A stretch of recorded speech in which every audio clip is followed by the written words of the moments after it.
প্রাণ খুলে থেকে করি কালেমা লা ইলাহা ইল্লাল্লাহ লা ইলাহা ইল্লাল্লাহ লা ইলাহা ইল্লাল্লাহ মুহাম্মাদুর রাসূলুল্লাহ লা ইলাহা ইল্লাল্লাহ লা ইলাহা ইল্লাল্লাহ قال الله تعالى في كلامه المجيد والفرقان الحميد حسنا قال الله تعالى أيضا في كتابه مخبرا وآمرا يا أيها ولا تتبعوا الشيطان إنه لكم عدو مبين قال رسول الله صلى الله عليه وسلم من تمسك بسنتي عند فساد أمتي فله مئة شهيد العلماء ورثة الأنبياء أو كما قال عليه السلام حاضران مجلس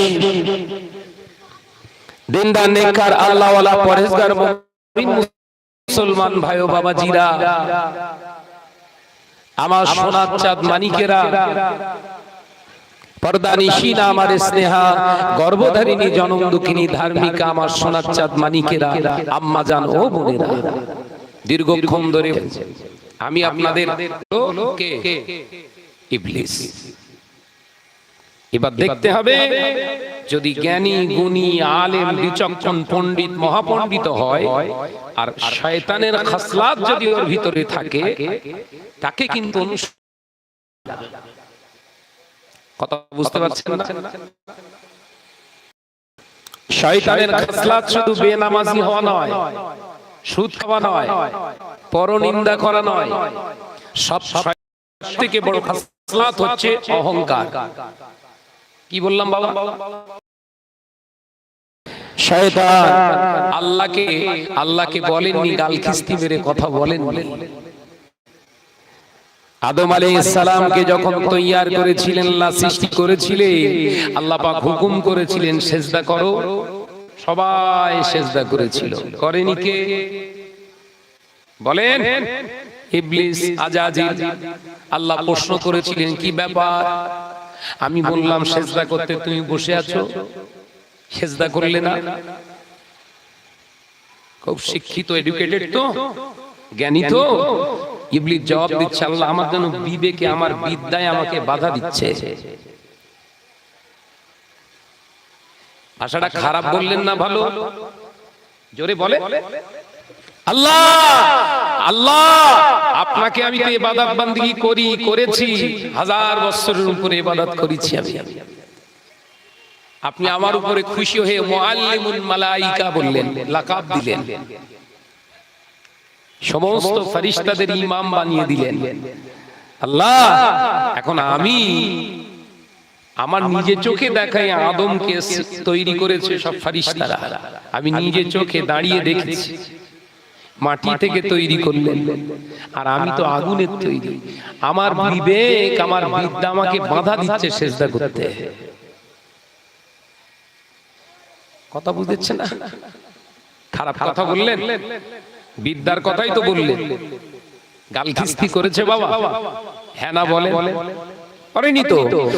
আল্লাহ এই ব্যবহারটা সহ্য করে নিয়েছিলেন, মেনে নিয়েছিলেন, মানে সুযোগ দিয়েছিলেন।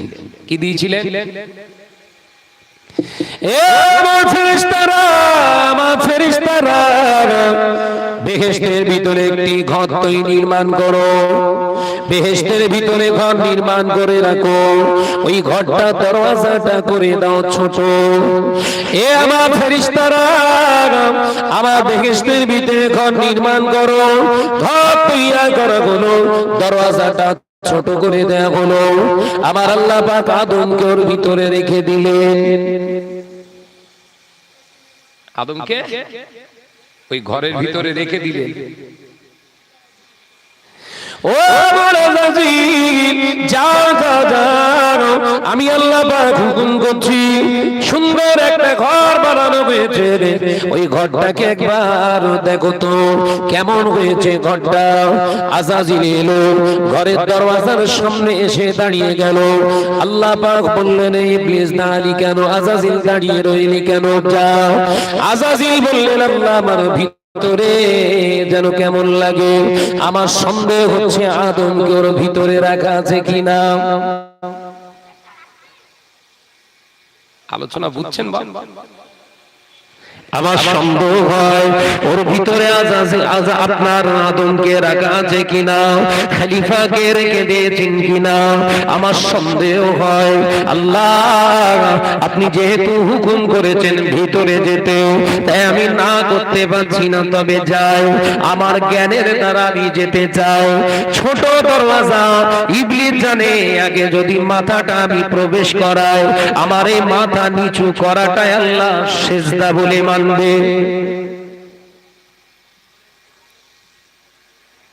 মাথা দেয়া যাবে না। ইবলিস কি বলছে? মাথা দেয়া যাবে না। আগে পা ঢুকিয়ে দিয়েছে।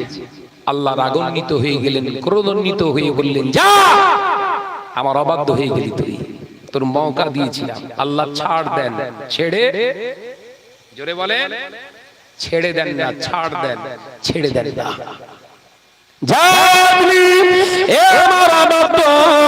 আমার নাফরমানি হয়ে গেলি, শত বছরের ইবাদত, এত জ্ঞান, এত ইলম সঞ্চয় করেছিস, অহংকার, তাকাব্বুরি, বড়টায় অহমিকা অন্তরে ভরার কারণে আমি আল্লাহ পাক আমার অবাধ্য হয়েছি।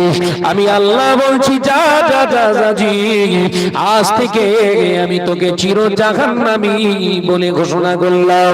তোর ইলম, তোর ইবাদত, তোর উপাসনা আমি আল্লাহ যা দিতে চাই। এই ইবলিস বল বল বল, কি চাস বল, তুই কি চাস? তোর ইবাদতের মূল্য আমি দেব, জাযা আমি আল্লাহ দেব। ইবলিস বললেন, আল্লাহ যে আদমের জন্য আমি আপনার কাছে বিতাড়িত হয়েছি, আপনার রহমত থেকে আমি আলাদা হয়ে গিয়েছি, আমি আদমের এমপি দাঁড়াতে চাও। এক নাম্বার আমার চাওয়া হলো, আমার ইবাদতের বিনিময়ে আপনি আমাকে কিয়ামত পর্যন্ত হায়াতটা দেন। আল্লাহ কবুল করেছিলেন না করেননি? জোরে বলেন। আল্লাহ বললেন, প্রতিটা মানুষের কাজের জাযা আমি আল্লাহ দিই। একবার জোরে বলুন না সুবহানাল্লাহ। প্রতিটা কাজে আপনি ভালো কাজ করবেন, তার জাযা পাবেন। অকাজ কুকাজ পাপাচার করবেন, সে জাযা আল্লাহ দেবে।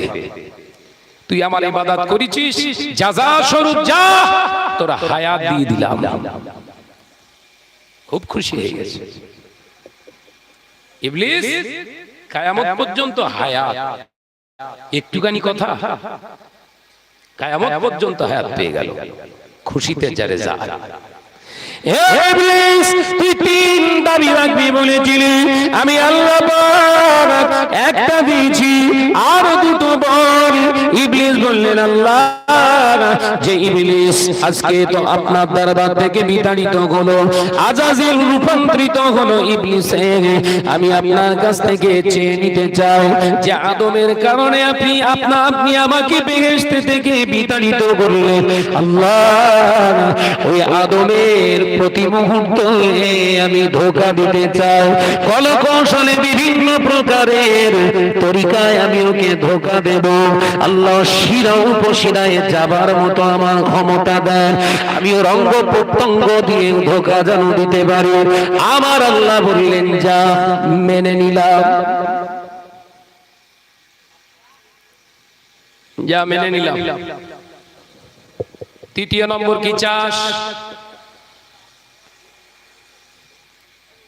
তৃতীয় নম্বরে কি চাস? ও রব্বুল আলামিন, আমি চাই, আমি ইবলিস চাই এই আদম জাতিকে জাহান্নামী বানাবো, এই আদম জাতিকে আমি জাহান্নামের রাস্তা দেখাবো। আল্লাহ, আল্লাহ আমার ক্ষমতা দেন, আমি যেন বিভিন্ন রকমের রূপ ধারণ করে একে দাগা দিতে পারি। এর যেন রাস্তাটা আপনার থেকে, আপনার থেকে, জান্নাত থেকে যেন আলাদা করে দিতে পারি। আমার আল্লাহ বললেন, ইবলিস রে, যা মেনে নিলাম, তবে শর্ত শোন, সবার রূপ ধারণ করতে পারবি, দুনিয়ার আলেম হাফেজ কারি মাওলানা মুফতির রূপ ধারণ করতে পারবি, পীর ফকিরদের রূপ ধারণ করতে পারবি, আমার হাবিবের সূরত ধারণ করতে পারবি না। একবার জোরে বলবেন না? তাহলে পীর ফকির আলেম দরবেশ ইবলিস সাজতে পারবে না? পারবে না? কথা বলে না।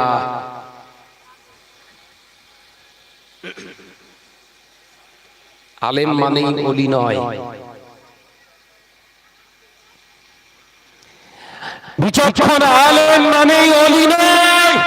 আলেমের আলেমের আপনার সংজ্ঞা আলাদা। আলেম মানে জ্ঞানী, আর ওলি আউলিয়া এর ডেফিনেশন আলাদা।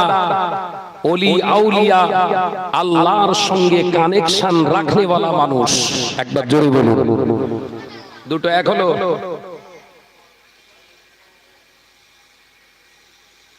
আলেম সবাই হতে পারে। আল্লামা হিন্দ, আল্লামা রুহুল আমিন স্যার রাহমাতুল্লাহ আলাইহি আলেম হয়েছিলেন, নবী পাইনি, আল্লাহ পাইনি। মুজাদ্দিদুজ জামানের কাছে যেতে তবে আল্লাহ পাক তানার নসিবে করেছিলেন। জোরে বলুন। আলেম হলে হবে।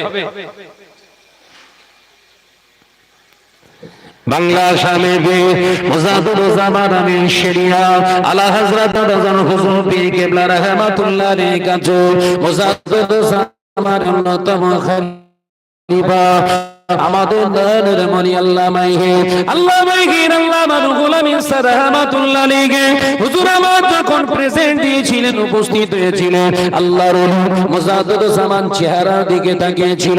আল্লামা হুজুরের চেহারার দিকে তাকিয়ে বলেছিলেন, ও বসিরহাটের মাওলানা, ও বসিরহাটের টাকি নারায়ণপুরের মাওলানা বাবা রুহুল আমিন, পীর ধরতে যোজো বাবা, পীরকে আগে চেনো, পীর ধরবে তবে পীর চিনতে গেলে তোমার চোখের দরকার, বিদ্যার শুধু দরকার হলে হবে না বাবা রুহুল আমিন, তোমার চোখ নাও। পীর যদি দেখতে চাও, আমি আবু বকর তোমায় বলছি, বাড়ি ফিরে যাও, একটানা 40 দিন আল্লাহর দরবারে ইস্তিগফার করো, 5 ওয়াক্ত নামাজ আদায় করো, 5 ওয়াক্ত নামাজের পরে 100 বার করে আল্লাহর দরবারে ক্ষমা ভিক্ষা চাও, নিজের জীবনের সমস্ত সমূহ গুনার দিকে লক্ষ্য করে ইস্তিগফার করো বাবা রুহুল আমিন। 40 দিন পরে আমি আবু বকরের কাছে এসো, পীরকে আর ধরা লাগবে না, পীরকে আর চিনে লাগবে না, তোমার সামনে আল্লাহ সঠিক মানুষকে দাঁড় করিয়ে দেবে।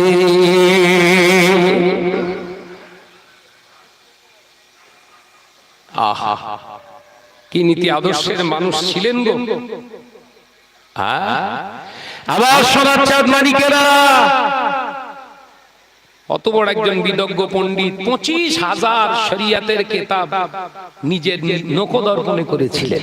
জোরে বলবেন না? একটু জোরে বলতে পারলেন না? 18,000 হাদিসের একজন হাফেজ। সেই মানুষটা মুজাদ্দিদুজ জামান দাদা হুজুর পীর কেবলার কাছে গেলেন। আল্লাহর ওলি মুজাদ্দিদুজ জামান 18,000 হাদিসের হাফেজ ছিলেন না। আল্লাহ রাসূলের সঙ্গে কানেকশনটা খুব ভালো ছিল। একবার জোরে বলবেন না? জোরে বলতে পারেন না? যাও 40 দিন ধরে ইস্তিগফার করো, 5 ওয়াক্ত নামাজ আদায় করো আর ইস্তিগফার করো। পীরকে চেনা লাগবে না, আল্লাহ ওয়ালাকে সামনে আল্লাহ দাঁড় করিয়ে দেবে, ধরে নেবে। একবার জোরে বলুন না সুবহানাল্লাহ। ও যুবকেরা, ছেলেরা, বাচ্চারা, পর্দানিশীরা, মা বোনেরা, আলোচনা বুঝো আমার দিন দরদি সোনার চাঁদ মুরব্বিয়ানগণেরা, আল্লাহর ওলি মুজাদ্দিদুল জামানের দরবার থেকে আসছে। চোখ দিয়ে টস টস করে পানি ঝরে। আল্লামা হুজুর চোখ দিয়ে পানি গড়ায়। হুজুর টেনশনে পড়ে গেলেন। আমি আমার নাম বললাম না, বায়োডাটা বললাম না, আমার বাপের নাম বললাম না, আমি আমার অ্যাড্রেস বললাম না। আমার সুরাতটা দেখে চিনতে পারলো কি করে? আমার সুরাতটা দেখে চিনতে পারলো কি করে?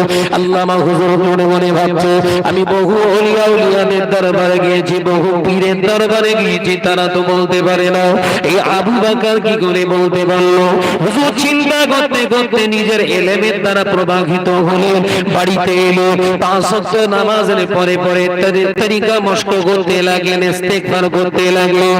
30 দিন অতিবাহিত হয়ে গেল। আল্লামা রুহুল আমিন রাহমাতুল্লাহ আলাইহি হুজুর আমার 30 দিন পরে আর বাড়িতে থাকতে পারলেন না। আল্লামা হুজুর 2 জন সঙ্গীকে নিয়ে ওই আপনার টাকি নারায়ণপুরের বাড়ি থেকে বেরিয়ে গিয়ে হুজুর আমার মুজাদ্দিদুল জামানের সন্ধানে বেরিয়ে গেল। ফুরফুরা জমিনে যাওয়ার আগে আল্লামা রুহুল আমিন রাহমাতুল্লাহ আলাইহি ফুরফুরা যাবার আগে শিয়াখালাতে নেমে পড়ল। হুজুর আমার গাড়ি থেকে শিয়াখালাতে নেমে পায়ের জুতাটা খুলে ফেলল। পায়ের জুতাটা খুলে হুজুর আমার ব্যাগের ভিতরে ঢুকিয়ে নিল। বগল দাবায় জুতো দুটোকে, চপ্পল দুটোকে চেপে ধরলেন। সঙ্গী প্রশ্ন করলেন, ও ভাই মাওলানা রুহুল আমিন, পায়ের জুতা খুলে পায়ে খালি পায়ে হেঁটে হেঁটে যাবে কোথায়? আল্লাহর ওলি মুচকে হেসে বলেছিলেন, না না কিছু না।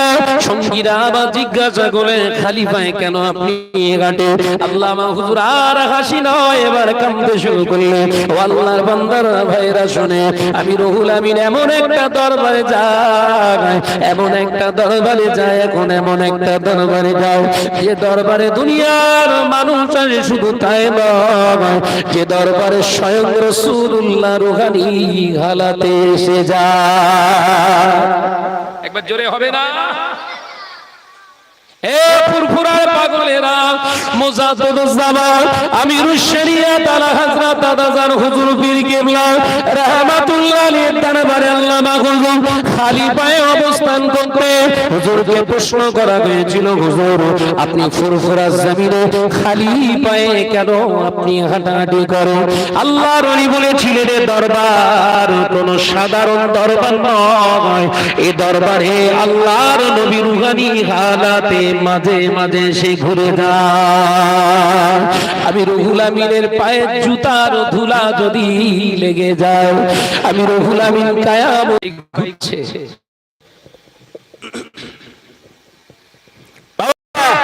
মুজাদ্দিদুল জামান দাদা হুজুর পীর কেবলার দরবারে আল্লাহ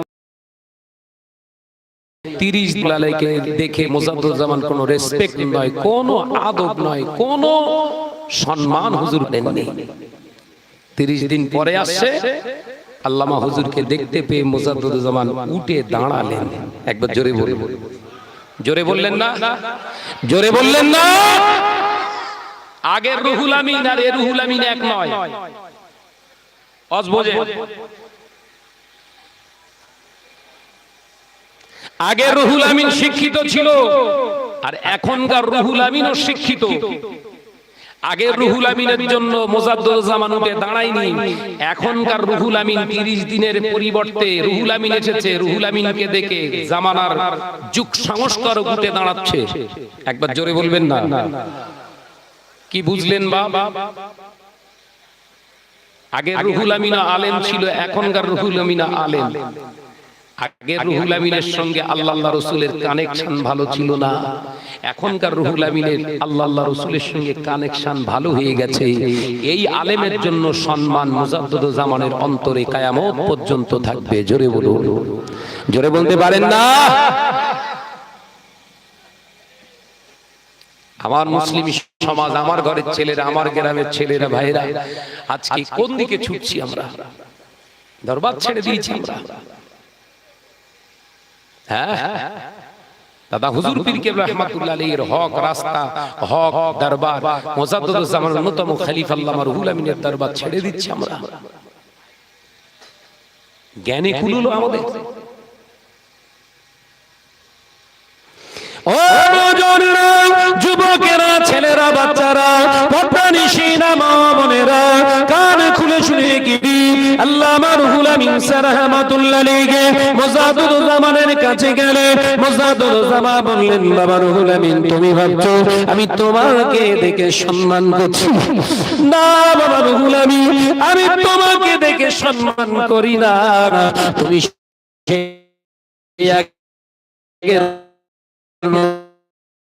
তুমি আগে সেই রুহুল আমিন নাও।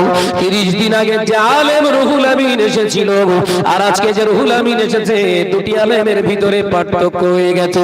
আগের আলেমের সঙ্গে রাসূলের কোনো সম্পর্ক ছিল না, আর এখন যে রুহুল আমিন আমার কাছে এসেছে শুধু এলেম নয়, গতকাল রাতে আমার নামাজ কালাম কিচ্ছু করে না, ফ্রড বাজ,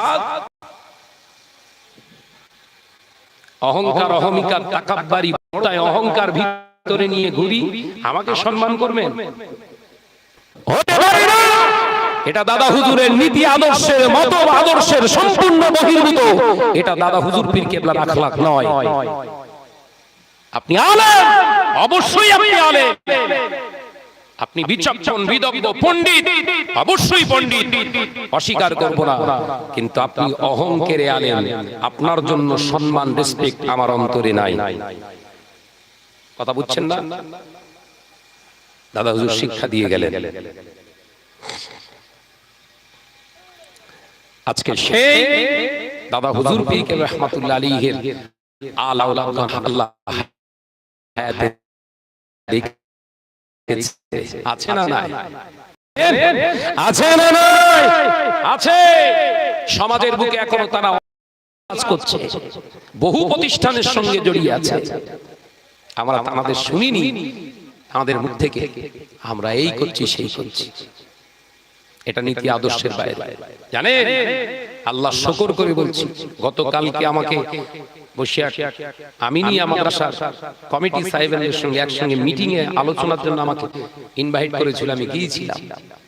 কষ্টের কথাগুলো শুনলে চোখ দিয়ে পানি আসে। বসিরহাট আমিনিয়া মাদ্রাসা কার প্রতিষ্ঠিত? হ্যাঁ, আল্লামা রুহুল আমিন রাহমাতুল্লাহ আলাইহির প্রতিষ্ঠিত মাদ্রাসা। কমিটি সাহেবদের কাছ থেকে কথা শুনছে, আমার নিজের কষ্ট হচ্ছে। এত বড় এই উত্তর 24 পরগনায় সবথেকে বড় নিজামিয়া প্রতিষ্ঠান হচ্ছে আল্লামা হুজুরের প্রতিষ্ঠান। একবার জোরে বলবেন না সুবহানাল্লাহ? খোঁজ নিয়েছি আমরা ওই প্রতিষ্ঠানটার হালাত কেমন এখন। আমরা ঈগল লড়াইয়ে মেতে আছি। ঈগল লড়াই, আমি শাহনাজের নাম, যশ, খ্যাতি সবাই আমাকে বাহবাহ দেবে, এই চিন্তাতে আমি মেতে আছি। আল্লামা হুজুর ও এমনি চাপা পড়ে যাবে। খুলুসিয়াতের ইখলাসের নিয়তে খেদমত হচ্ছে। ভাবার সময় এসেছে, ভাবু। শাহনাজ কোনদিন শিক্ষার বিরুদ্ধে আন্দোলন করেনি, শিক্ষার বিরুদ্ধে কখনো শাহনাজ কথা বলার স্পর্ধা এর ভিতরে তৈরি হয়নি, আগামী দিনেও হওয়া সম্ভব নয়। শিক্ষার বিরোধিতা করেছিল ফিরআউন, নমরুদ, সাদ্দাত, এরা চেয়েছিল খোদা হবার জন্য। আমি শাহনাজ খোদা হবার জন্য নয়, আমি প্রতিষ্ঠানের বিরোধিতা করিনি। আমি শুধু এতটুকুই সমাজকে বলতে চেয়েছিলাম, জানতে চেয়েছিলাম। আজকে দাদা হুজুর, বসিরহাট হুজুর বলে যখন চেল্লাচ্ছি, তাহলে এই সিলসিলার ভিতরে এত যোগ্যতা সম্পন্ন আলেমে দ্বীন রয়েছে, কেন তাদেরকে নিয়ে বৈঠক করে টেবিল করে একটা নিউ সিলেবাস তৈরি করা হলো না? এটা আমার অপরাধ ছিল, এটা বলা আমার অপরাধ। এখনো সিলসিলার ভিতরে হাক্কানি আলেম রয়েছে যারা চোখ বন্ধ করে আল্লাহর খাস রহমত কিতাব লিখে দিতে পারে। একবার জোরে বলবেন না সুবহানাল্লাহ? বসিরহাট আল্লামা হুজুর রাহমাতুল্লাহ আলাইহির নামাজ শিক্ষা জানেন তো, সহজ নামাজ শিক্ষা যেটা করেছে, ওর মুদাল্লাল করেছে, দলিল ভিত্তিক হুজুর কেবলা কোন কোন কিতাবের রেফারেন্সের ভিতরে এনেছে সেই কিতাবের সব কিছু তথ্য তুলে মুদাল্লাল করেছে, 2 খণ্ডে বিভক্ত। আমাকে গিফট করেছে ভাইজানরা, আমার বাড়ি আছে। তাই সেই যোগ্যতা রাখে বলেই তো এই কিতাবটার দলিল ভিত্তিক আলোচনা একজন লেখক করতে পেরেছে। এই কথা ঠিক না ভুল জোরে বলে? আরো বলছিল মাওলানা সাহেব দোয়া করে আল্লামা হুজুরের ফতোয়া আমিনিয়া মুজমায়ে ফতোয়া আমিনিয়া 8টা খণ্ডে বিভক্ত, সেই 8টা খণ্ডের বিভক্ত ফতোয়া মুজমায়ে আমিনিয়া আমরা মুদাল্লাল করব। আমি বললাম ওই যদি কিতাবটা মুদাল্লাল করা যায় কিছু কম না হলেও 60,000 পৃষ্ঠার কিতাব হবে। কত পৃষ্ঠা? 60,000 পৃষ্ঠা। আল্লামা হুজুর কত কিতাব ঘেটেছে। আল্লামা হুজুর বেড়াতেন, স্বাভাবিক অহংকার তাকাব্বুরি অহমিকা ভিতরে ছিল না। এই আদর্শ কোথা থেকে পেয়েছে? আসুন এবারে একটু হাদিসের ভিতরে ঢুকি। হাদিস থেকে জানার দরকার আছে না? মেয়েরা মান্না জনেরা যুবকেরা ছেলেরা বাচ্চারা পর্দানিশীরা মা ও বোনেরা, আল্লাহ নবী দো জাহানের বাদশা হাবিবুল্লাহ নবী জনাবে মুহাম্মদুর রাসূলুল্লাহ সাল্লাল্লাহু আলাইহি ওয়াসাল্লাম নবী আমার পাক জবানে জানিয়ে দিলে একদিন দুপুরবেলা মদিনার মসজিদে নবী শরীফে আল্লাহ নবীর জলিল কদর সাহাবী মদিনার জমিদার সাহাবী হযরতে আবু আইয়ুব আল আনসারী রাদিয়াল্লাহু তাআলা আনহু এসে রাসূলুল্লাহ কে সালাম দিলেন। আসসালামু আলাইকা ইয়া রাসূলুল্লাহ, আসসালামু আলাইকা ইয়া রাহমাতাল লিল আলামিন। হুজুর আমি আবু আইয়ুব আল আনসারীর বাড়িতে আজকে দুপুরবেলা আপনাকে খাবার আমন্ত্রণ জানালাম। হুজুর আপনি আমার বাড়িতে আজকে মেহমান, আপনাকে দাওয়াত দিলাম। আল্লাহ নবী দো জাহানের বাদশা হাবিবুল্লাহ নবী জনাবে মুহাম্মদুর রাসূলুল্লাহ সাল্লাল্লাহু আলাইহি ওয়াসাল্লাম হুজুর আমার মুচকে হেসে বললেন আলহামদুলিল্লাহ। ও আমার আবু আইয়ুব আল আনসারী, আমি তোমার বাড়িতে দুপুরবেলা খাবার দাওয়াত গ্রহণ করব, তুমি আমাকে কেন আজকে প্রকাশ্য দাওয়াত দিলে বলো? আমাকে দাওয়াত দেওয়ার ইচ্ছা থাকলে তুমি গোপনে গোপনে যে দাওয়াতটা দিতে পারতে তো। কথা বলছেন না কেন? আমার আসহাবে সুফা দিন আনা দিন খাওয়া যাদের জোটে না, আমার আসহাবে সুফা যাদের পরনের কাপড় ঠিক মতো নাই, সপ্তাহ কি সপ্তাহ না কি অবস্থা, না খাওয়া অবস্থায় ক্ষুধার্ত অবস্থায় বসে আছে, তাদের সামনে আমাকে ইনভাইট করেছো। ও বাবা আইয়ুব আল আনসারী, আমি তোমার দাওয়াতটা কেমন করে নেব? তোমার বাড়িতে যদি আমি খানা পিনা করি আমার সাহাবীদের মনে কষ্ট হয়ে যাবে। একবার জোরে বলবেন না? জোরে বলতে পারেন না? আমাকে শুধু দাওয়াত দিলে হবে? আমার সামনে যে বসে আছে পাগল, আমি রাসূলুল্লাহর পাগল, সব এই সব গরীব ইতিম ইয়াসির মক্কা থেকে পাগলের মতো ছুটে চলে এসেছে, পরনের কাপড়টা পরে বসে আছে, এসব বাদ আমি তাহলে যাব না। আমি তোমার দাওয়াত গ্রহণ করলাম কিন্তু আমি যেতে পারবো না। যদি দাওয়াত হয় আমি রাসূলুল্লাহ বলছি আমাদের সবার দাওয়াত। একবার জোরে বলবেন না? জোরে বলতে পারেন না? দাওয়াত যদি দিতে হয় আমরা সকলে যাব। কিতাবের ভিতরে এসেছে ৭৯ জন সাহাবায়ে কেরাম ছিলেন। কতজন? আপনারা আমাকে দাওয়াত করেছেন আর আমি বড় গাড়ি ভর্তি করলে ঘরে ঢুকেছি আপনাদের। কিরাম হয়ে বলেন দিন? হ্যাঁ, আল্লাহ নবী দো জাহানের বাদশা হাবিবুল্লাহ নবী জনাবে মুহাম্মদুর রাসূলুল্লাহ সাল্লাল্লাহু আলাইহি ওয়াসাল্লাম পাক জবানে জানাবেন বাবা সাহাবীরা, দাওয়াত যদি করতে হয় তাকে গোপনে গোপনে এককভাবে করো, লোকের সামনে তাকে দাওয়াত দিতে যেও না, কারণ ওর ভিতরে অনেক ইতিম রয়েছে, গরীব রয়েছে, তাদের মনটা খারাপ হয়ে যাবে, তাদের মনটা খারাপ হয়ে যাবে। এই দাওয়াতটা দিয়ে মানুষকে খানা খাওয়ালে যে সব হতো, ওর মনে কষ্ট পাওয়ার কারণে সেই সব তোমার নসিবে আর হবে না। দাওয়াত দেওয়ার প্রসেস বুঝতে পেরেছেন না? দাওয়াত দেওয়ার প্রসেস কি? আপনাকে যদি দাওয়াত করি তাহলে আপনার বাড়ি স্বতন্ত্রভাবে আলাদাভাবে বলে আসতে হয়, ভাইজান আপনার কিন্তু আমার বাড়িতে দাওয়াত আছে। লোকজন সবাই রয়েছে, হঠাৎ করে বলে দিলাম ভাই দুপুরবেলা বলো তোর আমার দাওয়াত আছে আমার বাড়িতে খাবি। আশেপাশে 10 জন 5 জন ছিল, মনে কষ্ট হয়ে গেল। হ্যাঁ সারাদের সঙ্গে তো আমার এত খাতির, আমাকে বললো নি, হবে না? হবে না? আল্লাহ রাসূলের আদর্শ দেখে একবার জোরে বলবেন না সুবহানাল্লাহ? একটু জোরে বলতে পারেন না সুবহানাল্লাহ?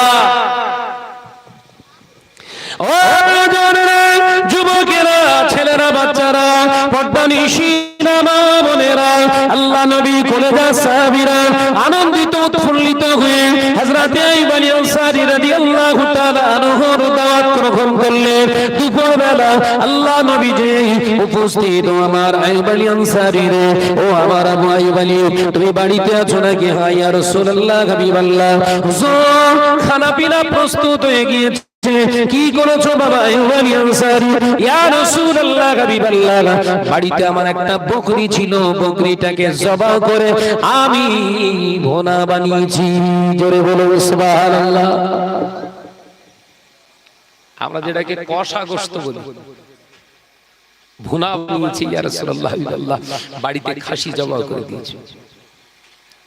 আল্লাহ রাসূল খুব খুশি হলেন।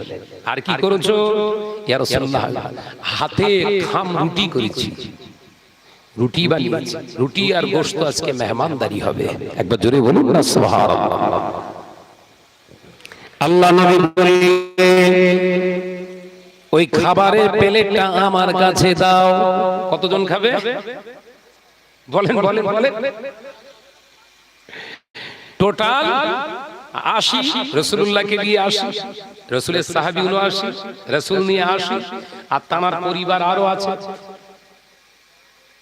আল্লাহ নবী বললেন, খাবারের খানার পাত্রটা আমার কাছে দাও। আল্লাহ রাসূল ঢাকনাটা চাপা দিলেন। পাত্র থেকে এবার বিসমিল্লাহি ওয়া আলা বারাকাতিল্লাহ বেড়ে বেড়ে রাসূল দিচ্ছে। একবার জোরে বলুন না, একবার জোরে হবে না? আমাদের মা ভাবিরা ভাত তরকারির হাঁড়ি খোলার সময় বিসমিল্লাহ বলে? ও 1 বছর পর, হাঁড়ি খোলার 1 বছর পর। বরকত নেই, বরকত নেই। থাকবে কি করে? বরকতের জায়গা রেখেছি। রান্না করছে, রান্না বান্না করছে, রান্না বান্না করছে, কোন সিস্টেম নেই। পাচ্ছে, ঢেলে দিচ্ছে, খেচ্ছে, দিচ্ছে ইচ্ছা মতো। ভাত বাড়তে বাড়তে একটা ভাত পড়ে গেল জমিনের উপরে, আর উঠিয়ে নেবার ক্ষমতা নেই। স্বামী কাজ করছে সেই দিল্লিতে, কলিকাতায়। কথা ঠিক না ভুল জোরে বলে? ওই একটা ভাত অর্জন করার জন্য কলিকাতায় তার জীবন কালি হয়ে যাচ্ছে, আর এর সামনে পড়ে গেল, এর ওঠানোর ক্ষমতা নেই। এর দ্বারা নাকি বরকত হাসিল হবে। আড়ালে আছে, রেগে যাচ্ছে। শাহনাজ আমাদেরকে উল্টো পাল্টা বলছে। শোনেন, ঘরের বরকত আল্লাহ পাক ঘরের বরকত দেন মহিলাদের হাতের ভিতর দিয়ে। একবার জোরে বলবেন না সুবহানাল্লাহ? ঘরে বরকত নাজিল করে মহিলাদের হাতের ভিতর দিয়ে আল্লাহ।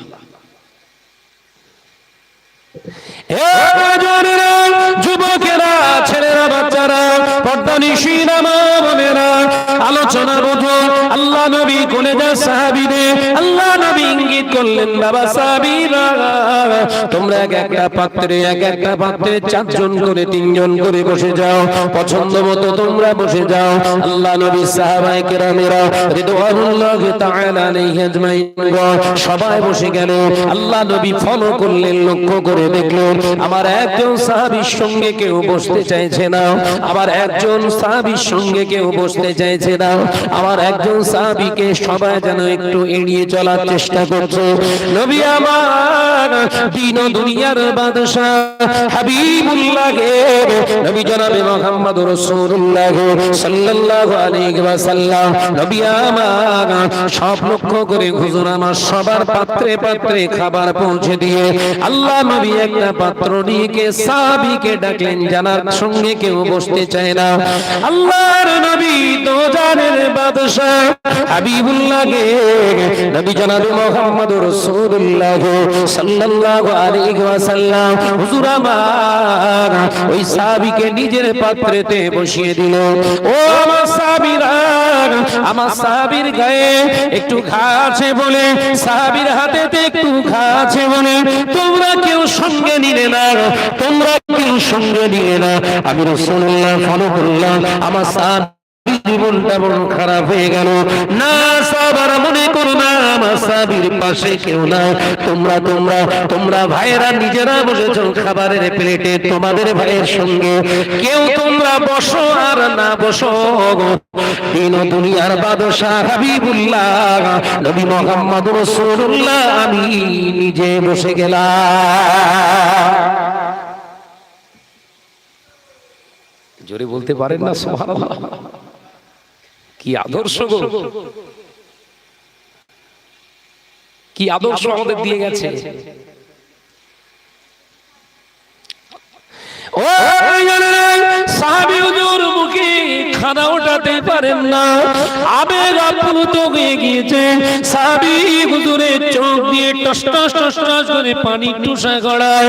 ও সোনা মানিকেরা, আল্লাহ নবী চোখের পানি মুছে দিয়ে বলেছিলেন কেঁদো না বাবা সাহাবী কেঁদো না, ইজ্জত যার আমার আল্লাহ দেয়, ইজ্জত যার আমার আল্লাহ দেয়, সম্মান আল্লাহ যার দেয়, तमाम পৃথিবীর মানুষ যদি চেষ্টা করে তার সম্মান কমাতে পারে না।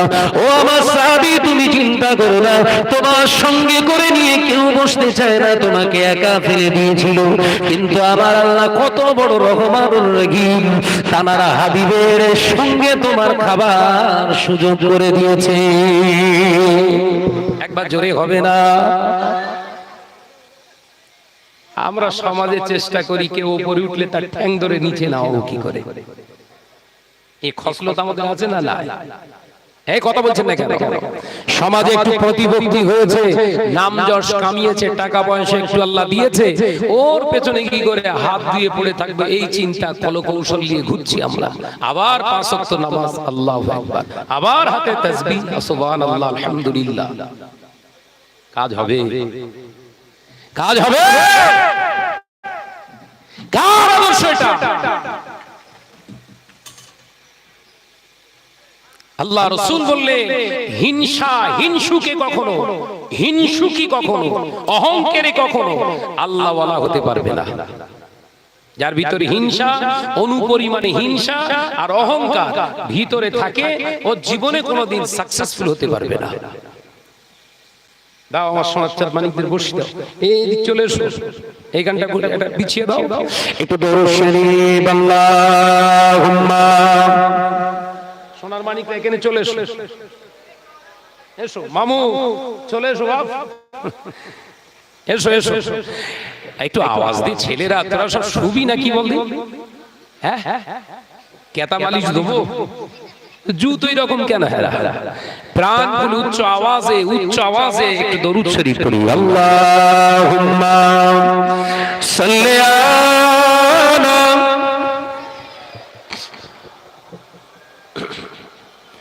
আওয়াজ দিয়ে পড় বাবা, আওয়াজ দিয়ে পড়ো, আলা আলি।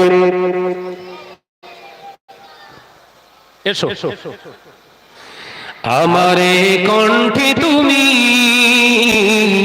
তোমারই বাণী দিয়েছ, বুকের দেরাজ তুমি তোমারই স্থান দিয়েছ। একবার জোরে হবে না সুবহানাল্লাহ? এ ছেলের একটু ঝেড়ে হবে না?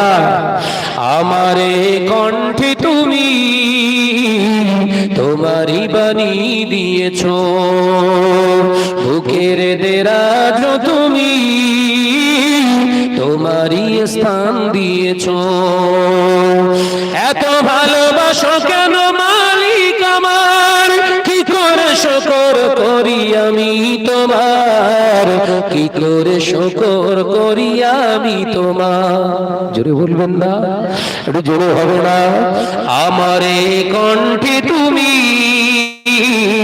তোমারই বাণী দিয়েছ, বুকের দেরাজ তুমি তোমারই স্থান দিয়েছ।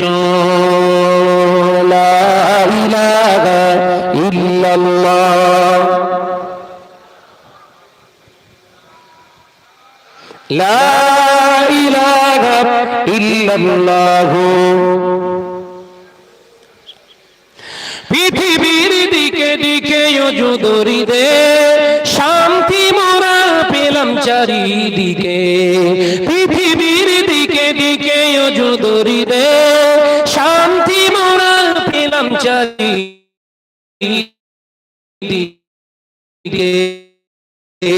তোমার রহমত যে তোমার করুণা বেসমার সেজদাতে পড়ে যায় মাথা এত ভালোবাসো কেন মালিক আমার জোরে বলবেন না চিল্লে হবে না আমারে কণ্ঠে তুমি তোমারই বাণী দিয়েছো বুকের দেরাজ তুমি তোমারই স্থান দিয়েছো এত ভালোবাসো কেন মালিক আমার কি করে শুকর করি আমি তোমার কি করে শুকর করি আমি তোমার লা ইলাহা ইল্লাল্লাহ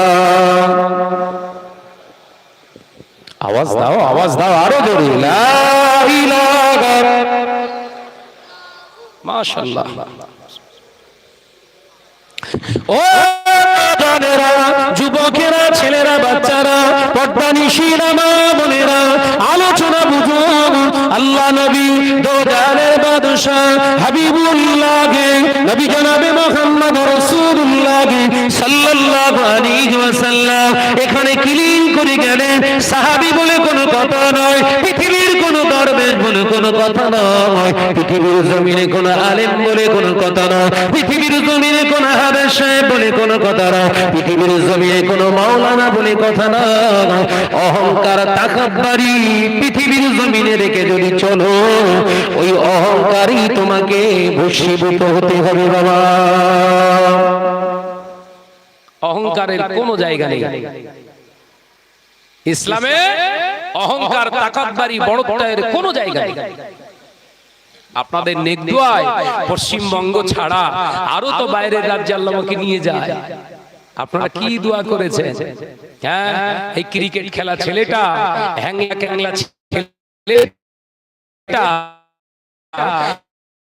এই খেলা করতে করতে আল্লাহ এখন দিন শরিয়াতের কথা পশ্চিমবঙ্গ ছাড়াও বাইরের রাজ্যে তো আল্লাহ করিয়ে নিচ্ছে এই আল্লাহ দেওয়া জিনিস না তো কার দেওয়া এই কথা ঠিক না ভুল জোরে বলে আমি শাহনাদেরতে অহংকার তাকাব্বুর করলে হবে ধ্বংস হব না জোরে বলে এলেম দেন আল্লাহ এলেম দেন আল্লাহ এলেম দ্বারা চালনা করতে হয় আব্বাজান আচ্ছা সোনার মানিকেরা এখানে এদিক থেকে চলে এসো একটু আপনারা চলে আসেন আমি আপনাদের ভাই ডাকছি এইখান দিয়ে চলে আসেন এসো মাজাদুস জামানের হক সিলসিলা নারী থেকে হ্যাঁ এসো এখানে দাঁড়িও না কত সময় দাঁড়াবি রে বাবা চলে এসো এই সাইডে বসা কিছু এখনো বসতে পারবে বাইরে চটও বিছিয়ে দিয়েছি বসে আমার দিকে খেয়াল করে অসুবিধা হচ্ছে না তো বাবা অসুবিধা হচ্ছে না তো ওয়াজ করবো না বন্ধ করব একটু শোনার দরকার আছে না না হ্যাঁ আমারও নসিব ভালো যে আমার গ্রামেতে আমি ওয়াজ করছি আলহামদুলিল্লাহ আলহামদুলিল্লাহ যে বাবাজি বিশ্বনবী এই আদর্শ দিয়ে গেছেন অহংকার করো না বিদ্যা আল্লাহ দেয় আবার উঠিয়ে দেয় বিদ্যা আল্লাহ দেন আবার উঠিয়ে দেয় আল্লাহর নিয়ামত দিয়ে পরীক্ষা করে ইজ্জত দিয়ে পরীক্ষা করে টাকা দিয়ে পরীক্ষা করে চিয়াদ দিয়ে পরীক্ষা করে এডুকেশন দিয়ে পরীক্ষা করে বান্দার কোন রাস্তায় ব্যয় করছে আল্লাহ পাক যদি অহংকার তাকাব্বুরি আছে আল্লাহ পাক সঙ্গে সঙ্গে করে দেবে ফানা করে দেবে এবার না বস শিগগিরই বস যে মুজাদ্দিদুস জামান দাদা হুজুর পীর কেবলা সেই নীতি আদর্শ আমাদের দিয়ে গেছে আমি যখন বাড়ি থেকে গেছিলাম কে নিয়ে গিয়েছিল কেউ ধারণা করে আমার মুজাদ্দিদুস জামানের আওলাদ শাহ সুফি পীর আল্লামা ওমর সিদ্দিকী চাচাজান হুজুর কেবলা নিয়ে গিয়েছিল আমাদের গ্রামের মানুষ মনে করে না আপনাদের ভিতরে ধারণা আছে না না কেউ নিয়ে যায়নি আবার কেউ নিয়ে যায়নি আমি কলসুর স্কুলে যেতাম আর নামাজ পড়তে আসতাম ফকিরপাড়া মসজিদে, ফকিরপাড়া, ফলসুর ফকিরপাড়া, ওই মসজিদে নামাজ পড়তে আসতাম টিফিন টাইমে, জোহরের নামাজ। যে যখন দরবারে ফুরফুরা শরীফে গেলাম আমি, এখান থেকে আমার বড় ভাই হাফেজ সাহেব ভাই জনাব আলা হযরত হাফেজ মোহাম্মদ নাসিরউদ্দিন সাহেব হুজুর যখন আমার ভাইজান আমাকে নিয়ে গেলেন সঙ্গে করে, হুজুর তখন ইমামতি করছে হুগলি জেলার পিয়াসাড়া বলে একটা জায়গায়, আমাকে শিয়াখানায় নামিয়ে দিলেন। আমি নিয়ে গিয়েছিলাম একটা মশারি, একটা থালা আর আমার গায়ের একটা কাঁথা, চলে গিয়েছিলাম। যে বাড়ি থেকে পালিয়ে গিয়েছিলাম আমি, সেই শাহনাজ তো। এখন যদি আমি অহংকার করি, আমার থেকে আর কেউ বড় নেই, আমার ধ্বংস আছে না নাই? জোরে বলে যে যুবকেরা, ছেলেরা, বাচ্চারা, পর্দানিশীরা, মা বোনেরা, আল্লাহ নবী দো জাহানের বাদশা হাবিবুল্লাহ নবী জনাবে মুহাম্মদুর রাসূলুল্লাহ সাল্লাল্লাহু আলাইহি ওয়াসাল্লাম পাক জবানে জানিয়ে দিলেন, ও বাবা সাহাবীরা, ওয়া মা সাহাবারা বি রাসূলুল্লাহ সাল্লাল্লাহু আলাইহি ওয়াসাল্লাম পাক জবানে জানিয়ে দিলাম, এমন একটা দিন আসবে, সময় আসবে, আমার উম্মতদের ভিতরে আলেমের অভাব হবে না, আমার উম্মতিদের ভিতরে হাফেজের অভাব হবে না, আমার উম্মতের ভিতরে আলেম, হাফেজ, কারি, মাওলানা, মুফতি, শিক্ষিত মানুষের অভাব হবে না। ও বাবা সাহাবীরা, আমার উম্মতেরা ধন সম্পদ অঢেল পাবে, আমার উম্মত গাড়ি বাড়ি বিরাট অট্টালিকার বহর বানাবে বাবা সাহাবীরা, মসজিদগুলো বিরাট শান-শৌকতের বানাবে, আলিশান মসজিদ হবে বাবা, মসজিদগুলো আলিশান হবে, মুসল্লি ভর্তি হয়ে যাবে মসজিদে, ইমামদার খুঁজে পাওয়া যাবে না।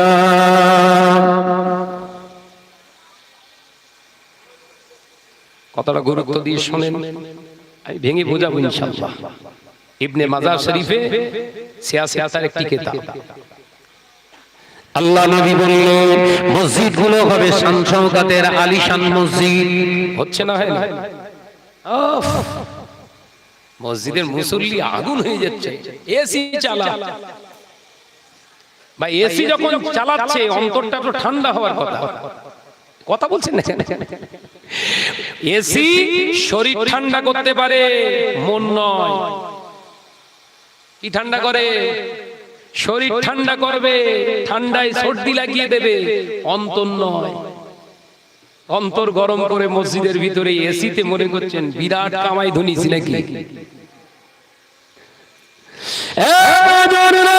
যুবকেরা, ছেলেরা, বাচ্চারা, পর্দানিশীরা, মা বোনেরা, আল্লাহ নবী জানালে বাবা সাহাবীরা, দাড়ি থাকবে, টুপি থাকবে, নামাজ থাকবে, রোজা থাকবে, হজ থাকবে, যাকাত থাকবে, উম্মতের মসজিদ ভর্তি মুসল্লি উম্মত হয়ে যাবে। ও আমার সাহাবীরা, ঈমানদার খুঁজে পাওয়া যাবে না। আল্লাহ নবী সাহাবারা বললেন, ইয়া রাসূলুল্লাহ, ইয়া হাবিবাল্লাহ, হুজুর কারণটা কি? আল্লাহ নবী পাক জবানে জানালেন, বাবা আমার উম্মতেরা তখন সুদের দ্বারস্থ হয়ে যাবে, সুদখোর হয়ে যাবে, উম্মত এত পরিমাণে সুদ খাবে, সুদের সঙ্গে সম্পৃক্ত হয়ে যাবে, সম্পর্ক তাদের হয়ে যাবে, সুদের প্রতি এত বিশ্বাস তৈরি হয়ে যাবে, সুদের টাকা না হলে ও বাঁচতে পারবে না। এ নজনের একজন মুসলমান ঈমান আনে, আমানতু বিল্লাহি ওয়া মালাইকাতিহি ওয়া কুতুবিহি ওয়া রুসুলিহি, আমি ঈমান আনলাম নেই কোনো মাহবুদ আল্লাহ ছাড়া সেই মহান আল্লাহর প্রতি, যিনি আমার রব, যিনি আমার সব তথ্য গোপন রেখে দিয়েছে, জানেন, বোঝেন, দেখেন, সব তিনি খবর রাখেন, তিনি আমার রব। আমি যখন আমার সব কিছু মেনে নিয়েছি আমার আল্লাহ, তখন আমি সুদের টাকা খেতে পারবো না। সুদের টাকা যখন আমি খাবো, তখন আল্লাহর প্রতি বিশ্বাস আমার অন্তর থেকে বেরিয়ে যাবে। বর্তমান সময়ে এটা লক্ষ্য করা যায়, আমাদের ঘরের মা ভাবিদের ভিতরে বেশি লক্ষ্য পরিলক্ষিত হয়, সমাজের বুকে দেখা যায় ভাবিদের মুখ থেকে বেরিয়ে যায়। যদি আমি আপনার মহিলা সমিতির থেকে যদি টাকা না নিতাম, বন্ধন গ্রহণ করে যদি টাকা না নিতাম, আমি কোনোদিন ব্যবসা চালাতে পারতাম না। এটাই হলো বেঈমানদের কথা। এ কথা কার? কথা বলছেন না কেন? আপনি যখন বলবেন ওরে পাগল, এই ঘরটা তৈরি করেছি, এই ঘরটা তৈরি করেছি এমনি না, 10 লক্ষ টাকা হোম লোন নিয়ে ঘর তৈরি করেছি, হোম লোন যদি না নিতুম এ ঘর হতো না। আল্লাহর প্রতি আর বিশ্বাস আছে? ওই অতটুকু বাকি ঈমান চলে গেছে। তাহলে রাসূল বললেন প্রথম নাম্বার সিমডম, প্রথম নম্বরে তার আলামত এটাই থাকবে যে সুদের দ্বারস্থ হবে উম্মত, মসজিদ ভর্তি মুসল্লি, সুদের দ্বারস্থ হয়ে যাবে উম্মত। উম্মত যখন সুদের দ্বারস্থ হয়ে যাবে, ওই উম্মতের ভিতর থেকে ঈমান, এই সুদ নামক এই হারাম জিনিস টেনে বার করে নিয়ে যাবে ঈমান। উম্মত বুঝতে পারবে না, মনে করবে আমি নামাজ পড়তিস মানে আমার মতো এলাকায় আর স্বনামধন্য মুসল্লি আর একটাও নেই। এই কথা বুঝতে পারছেন না? আপনারা রাগ করছেন নাকি? যুবকেরা, ছেলেরা, বাচ্চারা, পর্দানিশীরা, মা বোনেরা, দ্বিতীয় নম্বর আল্লাহ নবী পাক জবানে জানিয়ে দিলেন, বাবা সাহাবীরা ও আমার সাহাবারা, মসজিদ কর্তৃত্ব যারা, মসজিদের তত্ত্বাবধায়ক যারা হবে, ও আমার সাহাবীরা, আমার উম্মতদের ভিতরে যারা মসজিদ পরিচালনা করবে, ম্যানেজিং কমিটি যারা হবে, অধিকাংশ শরীয়তের জবাই করনেওয়ালা মানুষ, তাদের দ্বারাই মসজিদগুলো চালনা হবে। আমার আল্লাহ তাআলার রহমত ছাড়া মসজিদ হবে।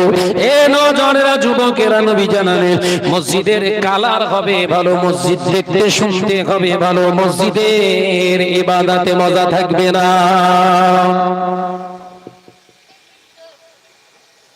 এত কালারিং, এত এয়ার কন্ডিশন, এত সুন্দর স্মুথ সুন্দর করে মসজিদ বানিয়েছে। একটা মসজিদে যে নামাজ পড়ি মনে করি যেন নামাজ পড়লি বোধহয় কবুল হয়ে যাবে এক চান্সে। আল্লাহু আকবার। মসজিদে যে সেজদা করতেছি মন টিকে না, কারণ খোঁজ নিয়ে দেখো, মসজিদের যিনি পাথর দান করেছে এলাকার হয়তো টপার সুদখোর। কথা বলছেন না কেন? এই ভুল বকতিস নাকি রে ভাই? এলাকার টপার সুদখোর যদি মসজিদের পাথর দান করে, ওই মসজিদে মাথা ঠুকে ঠুকে যদি কপাল দিয়ে রক্তের বদলে ঘেলু বেরিয়ে যায়, ওই ইবাদত আল্লাহর দরবারে পৌঁছাবে না।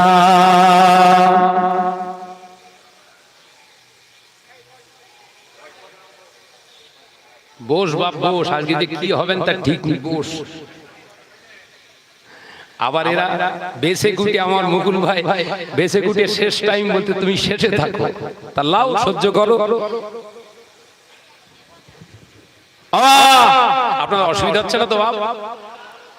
চলবে চলবে চলবে। হ্যাঁ,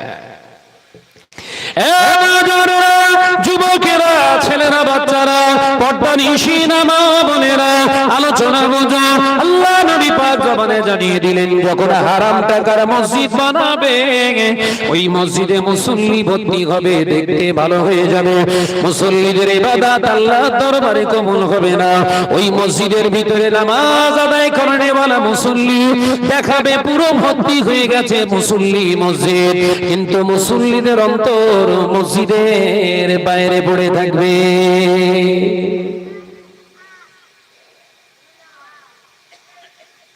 মানে বডি ভিতরে আর মাল মশলা সব। বলেন বলেন বলেন।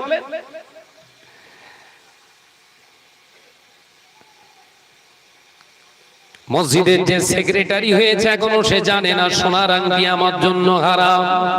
ও সেক্রেটারি জুম্মার নামাজ আদায় করতে আসছে সোনার আংটি পরে। কেন সেক্রেটারি করা হয়েছে না একটু এলাকায় হুনু চুনু টাইপের আছে? রাগ করলে হবে না। গ্রামে এরাম করি না, শুধু সব জায়গায় এরাম ঝাড়ি। আমারও ভয় নেই।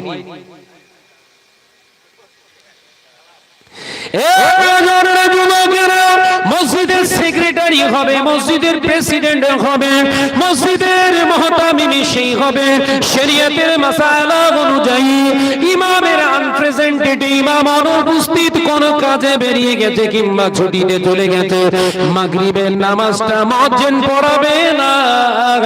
মসজিদের যিনি মুহতামিম, সেক্রেটারি যিনি, প্রেসিডেন্ট যিনি, ইমামতি দায়িত্ব নেবেন তিনি। জোরে বলুন সুবহানাল্লাহ। কি ইসলাম, কি ইসলামের সিস্টেম! আর কি করেছি আমরা? হ্যাঁ, ইমাম সাহেব কোন কাজে বেরিয়ে গেছে, জুম্মা পড়াতে পারবে না, ইমামতি করবে সেক্রেটারি, জুমার খুতবা পড়বে কে? প্রেসিডেন্ট। ও জনেরা, যুবকেরা, ছেলেরা, বাচ্চারা, পটপনিশিরা, মা বোনেরা, আলোচনা বুঝুন। আল্লাহ নবী পাক জবানে জানিয়ে দিলেন, বাবা সাহাবীরা শুনে রেখে দাও, জেনে রেখে দাও, আমার উম্মতেরা যখন হারামের দ্বারস্থ হয়ে যাবে, হারাম হারাম হারাম, খেতে গেলে হারাম, পড়তে গেলে হারাম, শুতে গেলে হারাম, চলতে গেলে হারাম, বসতে গেলে হারাম, উঠতে গেলে হারাম, সব জায়গায় যখন হারাম হারাম হারাম ছাড়া উম্মত চলবে না, আমার আল্লাহর আসমানি গজবের আগে দুনিয়ার গজব, সেটা আমার আল্লাহ পৃথিবীর জমিনে অবতরণ করবেন। সেই গজবটার নাম হলো অন্য কিছু নয়, জালেম সরকার নির্বাচন করবে।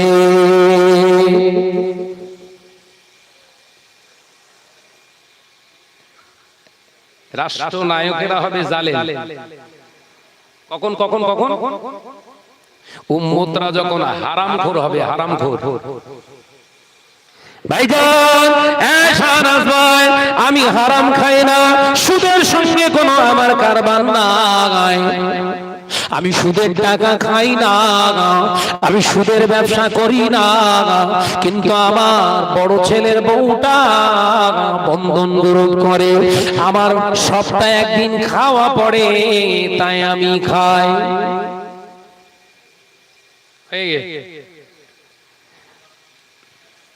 কথা বলছেন না কেন? আমি টাকা চেয়ে ওয়াজ করি না, টাকা চেয়ে ওয়াজ করি না, টাকা চেয়ে ওয়াজ করি না, হালাল হালাল হালাল হালাল হালাল হালাল। ও শাহনাজ ভাই, তবে আমার বড় খসনত আমাকে যা দেয় আমি পকেটে নিয়ে নিই। তবে জানো ভাই, বিশেষ পাড়ায় জলসায় গিয়েছিলাম, এলাকার মানুষ যা চাঁদা দিয়েছিল সেই টাকা দিয়েছে আমার নজরালার ভাগীদার, বন্ধন গ্রুপের একজন সদস্য, সে টাকাও আমি চেয়ে নিইনি, ওই জন্য আমার জন্য হয়ে গেল হালাল। কথা বলে না। এই আমরা হুজুর, খেজুর, ইঁদুর, বাঁদর সব পেটানি খাবো, বাঁচার কোন লাইন নেই। হক কথা বললে গায়ে লেগে যাবে তোমার, কিচ্ছু করার নেই, বলতে হবে, নইলে কবর খারাপ হয়ে যাবে। দুনিয়া খারাপ হোক, দুনিয়ার সবাই শাহনাজকে খারাপ বলবে, লুচ্চা বলবে, ছেচড় বলবে, আপনার উল্টো পাল্টা মন্তব্য করবে, হাম কিসি সে কথা বলে না। দুনিয়ার ভয় যদি আমাদের ভিতরে থাকে, এই কাজগুলো আমাদের দ্বারা সম্ভব নয়, কিন্তু ফেক। মক্কা শরীফে আল্লাহ আলহামদুলিল্লাহ আমার বাবাজিও ছিল, বসে আছে। আমরা তো এবার আমাদের গ্রাম থেকে 4 আল্লাহ খানাই কাবায় মেহমান, যে সেখানে গিয়ে দেখি লক্ষ টাকা, আমার তো কিছু কম না হলেও প্রায় 6.5 লক্ষ টাকা খরচ হয়েছে এবছরে হজ পাকে। আমার ব্যক্তিগতভাবে আমি বলছি 6.5 লক্ষ টাকা খরচ করে হজে গিয়েছি, গতভাবে আমি বলছি 6.5 লক্ষ টাকা খরচ করে হজে গিয়েছি। এবার যারা আমার থেকে একটু মোটামুটি অর্থওয়ালা, টাকা পয়সা আরো বেশি ঝেড়েছে না, ঝাড়ি আরো টাকা খরচা করেছে, এই রকম মানুষ হজে গিয়ে দেখি মদিনার জমিনে বসে বসে সিগারেট টানতেছে। এই কথা বুঝতে পারছেন না? হ্যাঁ, আমার কথা শুনছেন বাবাজি? ঠিক বলছি তো? গিয়ে দেখি ঠ্যাংয়ের উপর ঠ্যাং নাচাচ্ছে আর সিগারেট টানতেছে। আমি একজনের হাজি সাহেবকে আমি মনে বললাম পাকিস্তানি, কিন্তু আমাদের ইন্ডিয়ার বাঁশ আমরা জানি না, আমি জানি। আমি গিয়ে প্রথম বললাম, ভাই সাহেব আসসালামু আলাইকুম, হাজি সাহেব क्या खबर है, हालचाल है? বলছে आपका घर कहाँ है? हमें कलकत्ता हमारा घर।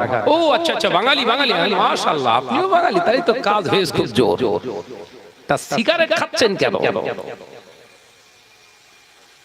কোথায় এটা? মদিনা শরীফে। আমি বললাম সিগারেট খাচ্ছেন হাজী সাহেব, তা হজ করতে আসার সময় ট্রেনিং নেননি? বলছে 4টে ট্রেনিং নিয়েছি। কটা? 4টে ট্রেনিং নিয়েছি। আমি বললাম ট্রেনিং নিলেন আপনি 4টে ট্রেনিং, তারপরেও সিগারেট খাচ্ছেন, বুঝতে পারতিস না মদিনার ফজিলত সম্পর্কে ট্রেনিং এ কিছু শোনেননি? বলে হ্যাঁ শুনিস তো। দুটো একটা বলেন দিন। কি বলছে? মদিনার মসজিদে নবী শরীফে 1 রাকাত যদি নামাজ পড়া যায়, মদিনার মসজিদে নবী শরীফে 1 রাকাত নামাজ আদায় করার ওসিলায় আমার আল্লাহ ওই হাজী সাহেবের নামে আমলে 50,000 রাকাতের সওয়াব দান করে দেয়। আমিও বলে ফেলি সুবহানাল্লাহ, বুঝতে পেরেছেন? কিন্তু ওর হাতে মাল 2 ইঞ্চি আছে। আমি বললাম হাজী সাহেব দুটো একটা ফজিলত বলেন। বলিনি? বলে আর মনে নেই জানেন। আমি বললাম আমার দুটো একটা মনে রয়েছে, আমি বলবো? কথা বুঝাচ্ছেন?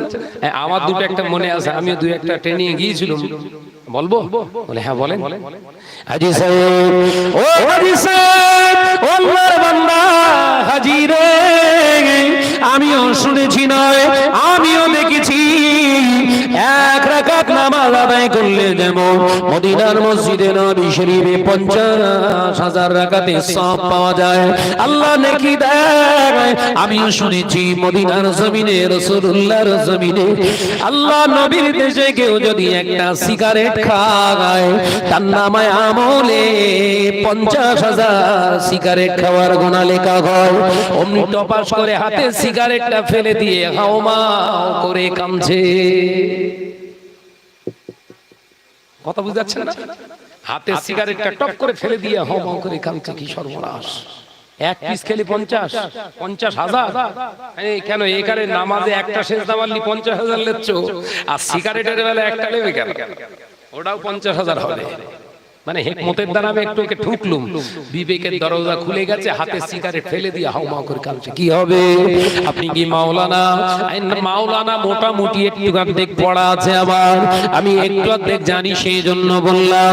বশির আল্লামা হুজুর রাহমাতুল্লাহ আলাইহি হাজ্জানে মাসাইলের কিতাবে লিখছে, মদিনায় যখন তোমরা অবস্থান করবে, ও আল্লাহর মেহমান, নবীর দেশের মেহমান, মদিনার জমিনে যখন তোমরা চলাফেরা করবে, মদিনার জমিনে যখন তোমরা কথা বলবে, মদিনার জমিনে যখন তোমরা খাওয়া দাওয়া করবে, ওটা বসা করবে, ওটা আমার নবীর দেশ।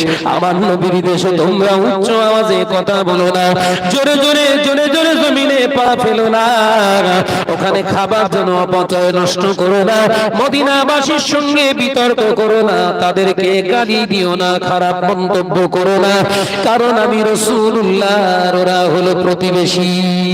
জোরে বলুন সুবহানাল্লাহ। আল্লামা হুজুর রাহমাতুল্লাহ আলাইহি লিখছে, ওখানে বেয়াদবি করা যাবে না। আর আপনি এখানে বসে বসে সিগারেট খাচ্ছেন, আপনার আসপটটা কত আপনি বলুন। হাজী সাহেবকে দেখে হাওমা করে বললেন, 4 জন 4 হাজী। আমাকে বললেন, ভাইজান এখন উপায় কি বলুন, আজকে তো আমাদের মক্কা শরীফে নিয়ে চলে যাবে। আমি বললাম, কটার সময় আপনাদের সময় দিয়েছে? বললেন, আপনার সন্ধ্যেবেলা আমরা চলে যাব, আপনারা তো জোহরের পরেই চলে যাচ্ছেন।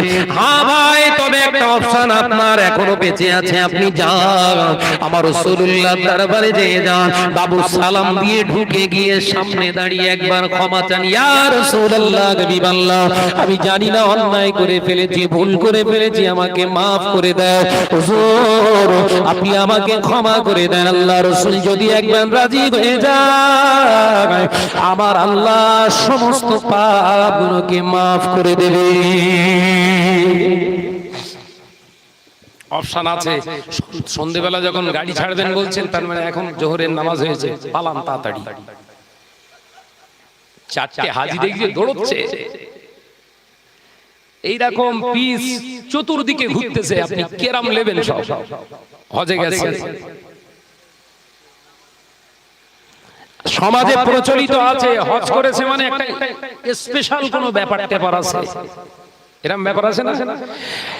শাহনাজ হজ করেছে মানে বিশাল স্পেশাল ব্যাপার। না, হজ হচ্ছে ফরজ, আল্লাহর হুকুম আপনি মান্যতা দিয়ে পালন করে এসেছেন, অতটুকুই আপনি নেক কাজ করেছেন।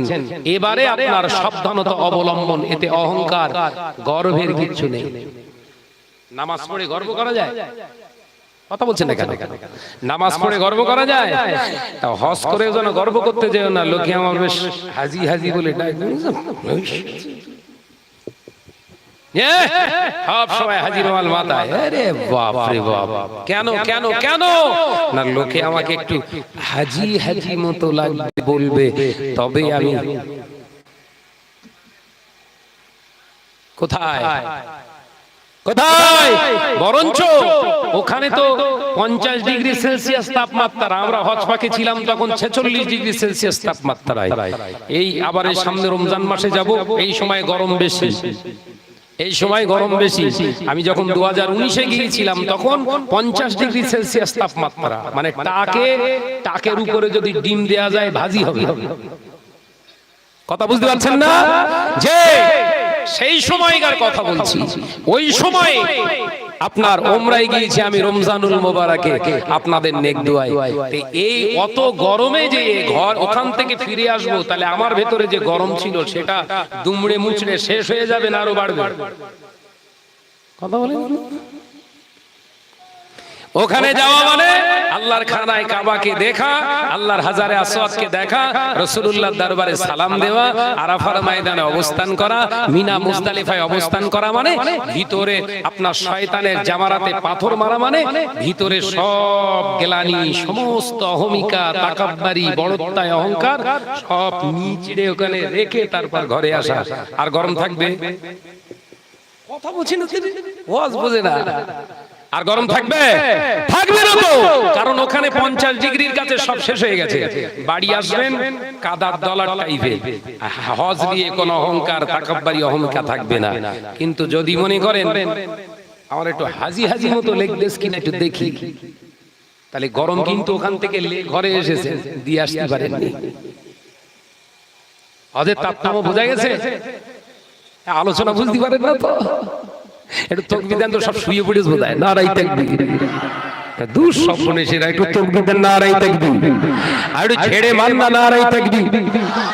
এদের যেন সব ছুটি, একটু তাকবীর দেন, নারায়ে তাকবীর। এই আপনারা চুপ করেন, নারায়ে তাকবীর। কত জোরে দেয়, পেপার পড়ে যাবে। তাকবীর একটু জোরে দাও, নারায়ে তাকবীর। একটু ছেড়ে মারো, নারায়ে তাকবীর। মহাব্বতের সঙ্গে দরুদ, আল্লাহুম্মা সাল্লি আলা। ভলিউম কমে যাচ্ছে নাকি বলেন? ওয়া আলা আলি। আওয়াজ কমে গেছে, একটু আওয়াজ দিয়ে বলি আল্লাহুম্মা সাল্লি আলা। পড়ো বাবা, পড়ো। আলা আলি। একদিন তোমারি নাম মসজিদে হবে এলান, একদিন তোমারি নাম মসজিদে হবে এলান। তৈরি থেকো, তৈরি রেখো কবরের মাল সামান। একবার জোরে হবে না? একটু জোরে হবে না? একদিন তোমারি নাম মসজিদে হবে এলান। আল্লাহুম্মা সাল্লি আলা। মাশাআল্লাহ, মাশাআল্লাহ, আরো জোরে হবে। আলা আলি।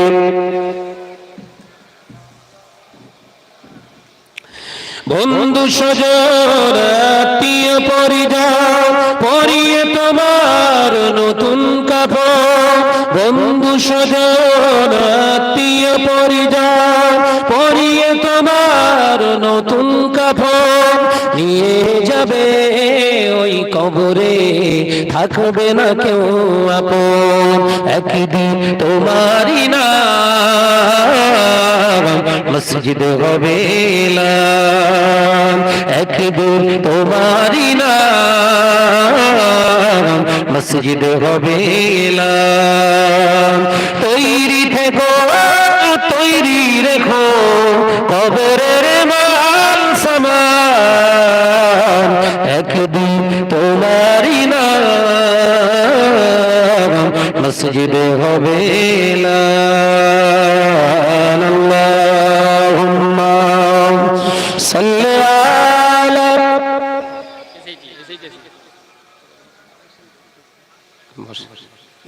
ওয়া আলা আলি।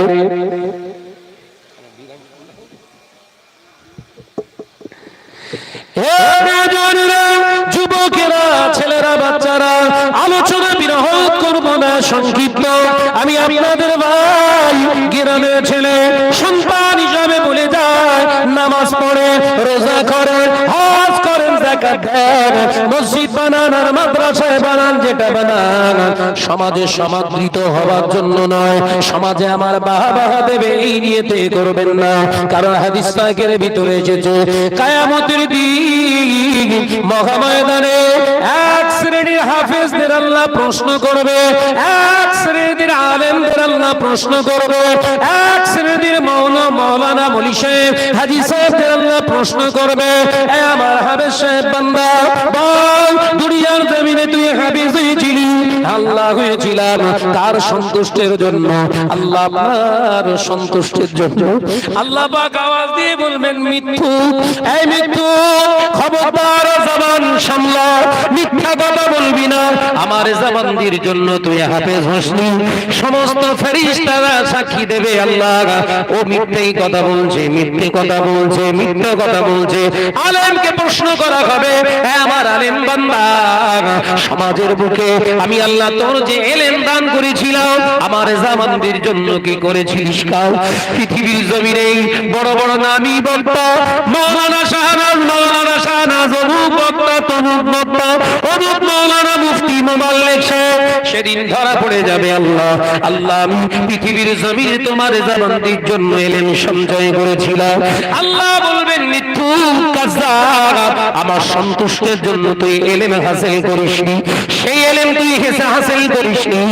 আমার আল্লাহ পাক আওয়াজ জানার সাথে সাথে ফেরেশতারা বলবেন, অবশ্যই তুই মিথ্যা এলেম তুই পৃথিবীর জমিনে সুনাম কামানোর জন্য, সমাজে প্রতিপত্তি নিজের বাড়ানোর জন্য, পৃথিবীর জমিনে নিজের ইগো বাড়ানোর জন্য আলেম হাফেজ হয়েছিস, ওটাই তোর জন্য এ পর্যন্ত তুই নাম পেয়েছিস, যশ পেয়েছিস, অর্থ পেয়েছিস, সম্পদ পেয়ে গেছিস, ময়দানের মাহশারে তোর জন্য আর কিছু নাই। মুজাদ্দিদে জামান দাদা হুজুর পীর কেবলা, এপার বাংলা ওপার বাংলা, কালকে আমি মিটিং এ আপনার মাদ্রাসা আমিনিয়ায় আমাকে তথ্য তুলে তুলে দেখাচ্ছিলেন। মানুষের দেখেন, আল্লামা হুজুরের শুধু বাংলাদেশে মাদ্রাসা আছে প্রায় 1400-র মতো। একবার জোরে বলবেন না? জোরে বলছেন না? আল্লামা হুজুরের প্রতিষ্ঠিত মাদ্রাসার সংখ্যা বাংলাদেশে কত? 1400-র মতো। আমি মাথা চুল করছি, আল্লাহ কি সর্বনাশ, এসব তথ্য তো জানি না। আমিনিয়া মাদ্রাসার যিনি সেক্রেটারি, মানে আমি হঠাৎ করে গিয়েছি, আমি জানি এই চুনোপুটি মাছ ওখানে গিয়ে কোনো কেয়ার করবে না, কিন্তু আমি জানি না যে ওরা ভেতর দিয়ে আমাকে এত মহব্বত করে। ক্ষুদ্র আপনাদের গ্রামের ছেলে গিয়েছি, বুকে জড়িয়ে ধরেছে, ভাইজান আপনাকে মোবাইলে দেখি, আপনাকে সামনে পাবো। আজ থেকে 3 বছর আগে আপনাকে, যখন করোনার আগে আপনি সুলতানপুরে এসেছিলেন জলসায়, মাদ্রাসার জলসায়, আমরা প্রতিনিধি পাঠিয়েছিলাম আমিনিয়ার জলসা, আপনি একটু জলসা নেন, আপনি বলেছিলেন হবে না। তা আমরা মোবাইলে আপনার অর্শনী, আজকে আপনি আমাদের কাছে আপনি এসেছেন, আমাদের জীবন ধন্য হয়ে গেছে। আমি বললাম, আপনাদের জীবন ধন্য হয়নি, এই টোটা ফাটা সব থেকে নিচ নাচিস বান্দাকে এই আমিনিয়ার ভেতরে আল্লাহ ঢুকিয়েছে, এর শুকর আদায় করে জীবনে শেষ করতে পারবো না।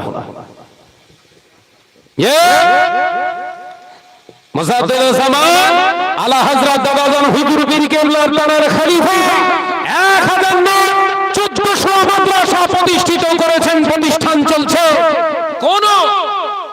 ওয়ান ক্যামেরা এসে বলেননি আমি এত কিছু করেছি, সমাজে প্রতিপত্তি নিজের যাতে বহিঃপ্রকাশ না হয় গোপনে ছিলেন। একবার জোরে বলবেন না? একবার জোরে হবে না? আমি শাহানা 4টে জলসা করলে 300 নাম করতিস, কেন বলেননি?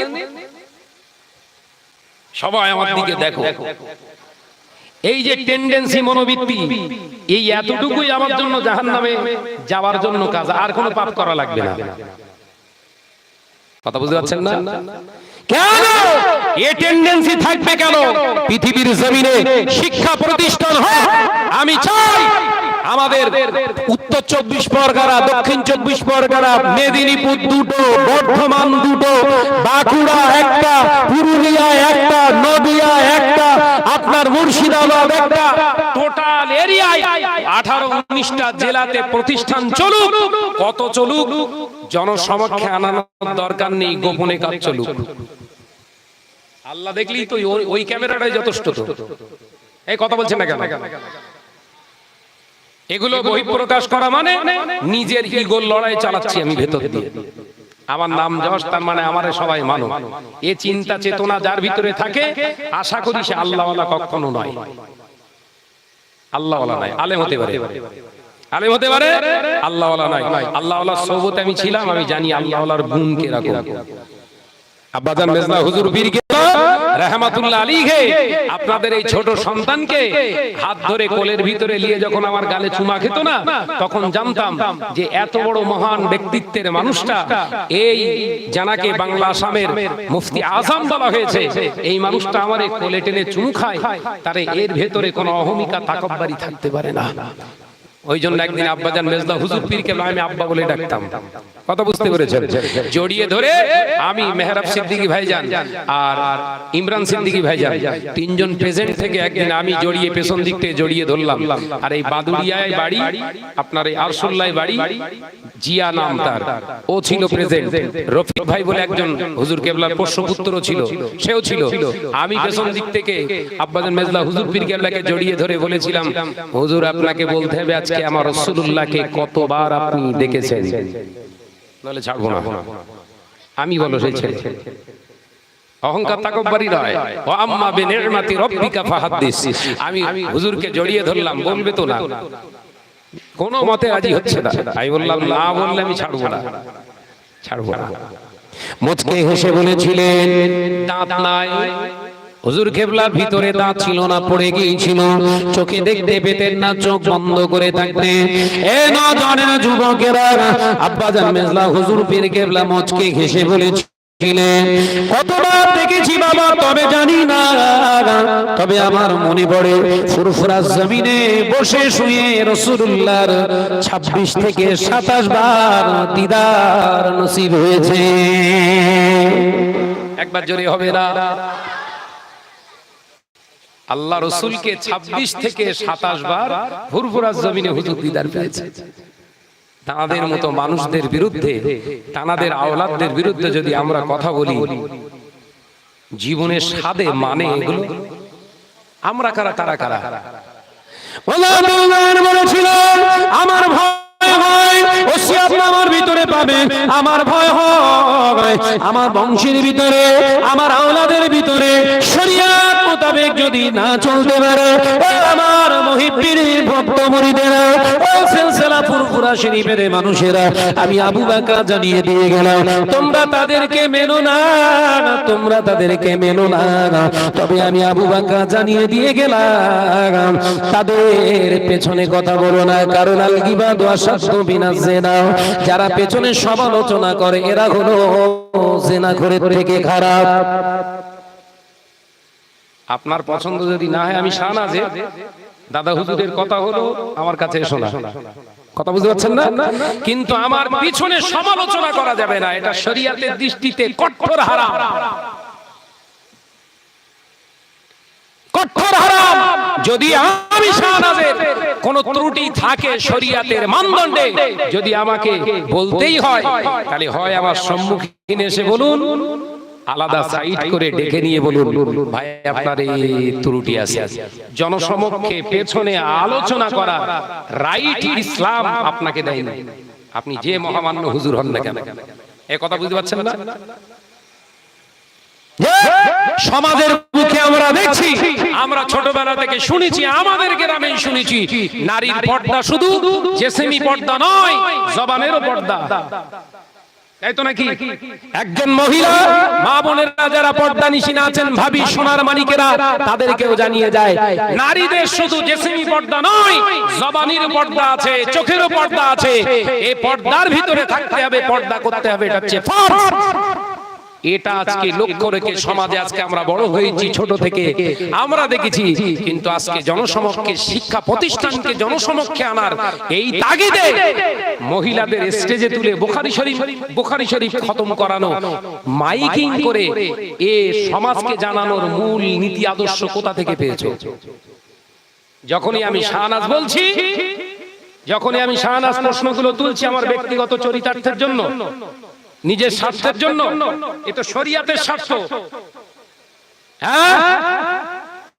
জনসমক্ষে আমাকে নিয়ে উল্টো পাল্টা মন্তব্য করছে, করুক যে, আমি ওলিয়ে চিন্তা করিনি, ওলিয়ে আমি একবার বলিনি, কিন্তু শরিয়াত মানুষকে এক বোঝাবে আর আপনি বাস্তবে আমলটা করবেন উল্টো, এটা সমাজ আগামী দিন জবাব দেবে। সেদিকে খেয়াল করুন। আমি গুনাহগার মোহাম্মদ শাহনওয়াজ কিছু কথা আপনাদেরকে স্মরণ করিয়ে দিচ্ছি, আবারও আমি আপনাদের ঘরের ছেলে সন্তান হিসেবে স্মরণ করিয়ে দিচ্ছি। দেখো, দাদা হুজুর পীর কেবলা হচ্ছেন একটা বিরাট ব্র্যান্ড, একটা বড় বটগাছ। দাদা হুজুর পীর কেবলা বশির আল্লামা হুজুরকে ছেড়ে যদি ওই গাছের উপরে জন্ম নেওয়া ফান গাছকে আঁকড়ে ধরে যদি মনে করেন ব্যান্ড পেয়ে যাব, ব্র্যান্ড আমরা পেয়ে গেছি, তাহলে জানবেন ওই ফান গাছ আর ওই আম গাছ এক নয়। আম গাছ থেকে আম পাওয়া যায়, ফান গাছ থেকে আম পাওয়া যায় না। মাথার ভিতরে যেন থাকে। আমি আপনাদের শুধু ছোট ভাই, সন্তান, গ্রামের সন্তান, আমি আপনাদের কাছে রিকোয়েস্ট করব, আমরা দরবার শরীফের, ফুরফুরা দরবার শরীফের পক্ষ থেকে একটা সিস্টেম আমরা চালু করেছি, সেটা হচ্ছে বলবো সেটা হচ্ছে ফুরফুরা শরীফ মক্তব বোর্ড কায়েম করেছি আমরা। ফুরফুরা শরীফ মক্তব বোর্ড কায়েম করেছি আমরা, কারোর পিছনে গিল্লাত করিনি। ফুরফুরা শরীফ মক্তব বোর্ড যখন আমরা সার্কুলার করলাম, যখন আমরা জনসমক্ষে এটা ডিক্লিয়ার দিলাম, নইলে মানুষ তো জানতে পারবে না, সিলসিলার মক্তব সব অন্তর্ভুক্ত হোক, এই চিন্তা নিয়ে যখন এটা আমরা করলাম, ভিডিও কনফারেন্স করলাম, সাংবাদিক সঙ্গে সঙ্গে বিভিন্ন জায়গা থেকে, অ্যাঙ্গেল থেকে আমাদেরকে খোঁচা মারা হয়েছে, এতদিন কোথায় ছিলে? কথা বুঝতে পারছেন না? এতদিন কি করছিলে? ঘুমাচ্ছিলে? পিঠ বাঁচানোর জন্য এটা না? আমরা পিঠ বাঁচানোর জন্য নয়, সিলসিলা বাঁচানোর জন্য করছি। কথা বুঝতে পারছেন না? সেদিকে খেয়াল করে আমরা বক্তব্য প্রতিষ্ঠিত করেছি। আমি চাই আমার গ্রামে যে কটা মসজিদ আছে সেই কটা মসজিদেই মক্তব চলে, তাই তো নাকি? আমাদের মক্তব চলে তো? হ্যাঁ, এই মক্তবগুলো অন্য কিছু নয়, শুধু আমাদের ফুরফুরা মক্তব বোর্ডের সঙ্গে অ্যাটাচ হয়ে যাবেন। আমরা আমাদের মেহনতের টাকা, গতর ঘামানো টাকা দিয়ে কিছু কিতাব সিলেবাস অনুযায়ী আমরা নতুন সিলেবাস, মডেল সিলেবাস তৈরি করেছি, সিলসিলা আলেমদেরকে দিয়ে লিখিয়েছি কিতাব।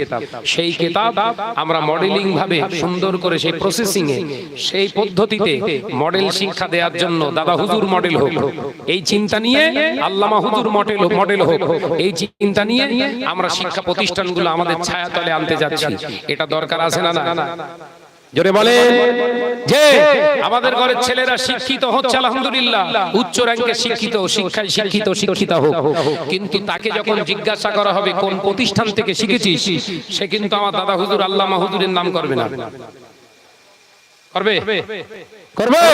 কিন্তু এই বসি আপনার ফুরফুরা দরবার শরীফের মক্তব বোর্ড থেকে যখন আপনার ঘরের ছেলেরা এই সিলেবাসে শিক্ষিত হবে, সমাজের লোক যদি প্রশ্ন করে, হ্যাঁ কচি তুই কোথা থেকে কোরআন তেলাওয়াত শিখলি, এত সুন্দর বক্তব্য দিতে শিখলি কোথা থেকে, ও কিন্তু অজান্তেই নয়, যেভাবেই হোক জবান থেকে অন্তত তোতলা কণ্ঠেও বলে দেবে ফুরফুরা শরীফ দাদা হুজুরের মক্তব বোর্ড থেকে শিখেছি। দাদা হুজুর পীর কেবলা আর কিছু না করুক, আমার আপনার জন্য প্রাণ খুলে দোয়া করবে। একবার জোরে বলুন সুবহানাল্লাহ। আল্লাহ তো সম্মান বহু দিয়েছে আমার, আমি তো সম্মানের পাত্র নই, আমি নিজে নিজে ভাবি আমি তো এর যোগ্য নই, কিন্তু সম্মান তো আল্লাহ বহু দিয়েছে। ইগোর লড়াই আমরা মানব না। আমাদের লক্ষ্য সিলসিলাত যাতে ক্ষতি না করতে পারে কেউ, সেই লক্ষ্যে বক্তব্যগুলো করেছি। আমি আমার বিশেষ পাড়া, বিশেষ করে ভাইদেরকে, বিশেষ করে আমার মুকুল ভাইকে বলবো, বকুল ভাইকে বলবো, এনারা যদি আমার ভাই ফখরুদ্দিন ভাই রয়েছে বন্ধুবর, এনারা সম্মিলিতভাবে বক্তব্যটাই আমাদের বক্তব্যের সঙ্গে অ্যাটাচ করুক। আমরা কিতাব ফ্রি দেব, বাচ্চাদের কিতাব ফ্রি দেব। আমরা ফুরফা হুজুরদের দাওয়াত করে পাওয়া যায় না। আমি জঙ্গলপুরি ফ্রিতে এনে এখানে বসে ভাই সাহেবদের সঙ্গে আপনাদের কথা বলিয়ে মিটিং করে বক্তব্য উদ্বোধন করে কিতাব দিয়ে চলে যাব। সিস্টেমটা আমাদের থাকবে, সিলেবাস সিস্টেমটা আমাদের থাকবে ফুরফা শরীফের বক্তব্য থেকে। বাচ্চা আপনার খেয়াল থাকবে তো? খেয়াল থাকবে। এখন আমি আপনাদের কাছে বলতে চাই, আগামী বছর এই জলসাটা নবী দিবসটা হওয়ার দরকার আছে না? জোরে বলেন সবাই মিলে। কে কে রাজি আছেন হাত তোলেন তো দেখি। হাত উঠতে যাচ্ছে না, এত ভার। তাকবীর দেন, নারে তাকবীর। জোরে হবে না নারে তাকবীর। মাশাআল্লাহ। বলেন আগামী বছরে আমার ভাই বলছিলেন যে আগামী বছরে তাবারুক করতে হবে। আগের বছর মুখ ফসকে বলেছিলাম বিরিয়ানির দরকার, এবছরে ভাই আগে থাকতে মুখেই আটা মেদ দিয়েছে, দিয়ে বললেন আগের বছর হবে খিচুড়ি হবে। কি হবে? খিচুড়ি। বলেন কোন সোনার মানিক আছেন যে ভাইজান, শাহনাজ ভাই আমি 50 কেজি খিচুড়ির চাল দেবো।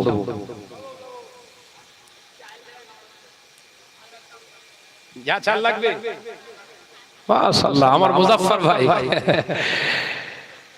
দুই ভাই। ও আমার জাফর ভাই কই? সেই কিন্তু বসেছিল। জাফর ভাই আর আমার মুজাফফর ভাই, দুই ভাই মিলে খিচুড়ির যত চাল লাগবে তিনি দিয়ে দেন, তারা দিয়ে দেবেন। তাকবীর দেন, নারে তাকবীর। একটু জোরে বলেন রে বাবা, নারে তাকবীর। ও রব্বুল আলামিন, এ দানকে কবুল করো। এ দানের ওসিলায় কাজ কারবারে, ব্যবসা বাণিজ্যে হালাল রুজিতে বরকত দিন। বলি আল্লাহুম্মা আমিন। আর একটু জোরে বলি আল্লাহুম্মা আমিন। নারে তাকবীর। সে আমি সময় করে নিচ্ছি ইনশাআল্লাহ। একটুখানি দাও বাবাজি। এক বস্তা আলু কে দেবে? দুনিয়া। মাশাআল্লাহ, কি নাম? নাদির শাহ ভাই আমার এক বস্তা আলু দেবে। তাকবীর দেন, নারে তাকবীর। জোরে বলেন না, নারে তাকবীর। আল্লাহ পাক দানকে কবুল করো। এ দানের ওসিলায় কাজ কারবারে, ব্যবসা বাণিজ্যে হালাল রুজিতে বরকত দিন। আল্লাহ বিপদ দেবেন না, মুসিবত দেবেন না। এ দানের ওসিলায় আল্লাহ তাআলা ওই সংসারে উন্নতি দিন। বলি আল্লাহুম্মা আমিন। নারে তাকবীর। কি নাম?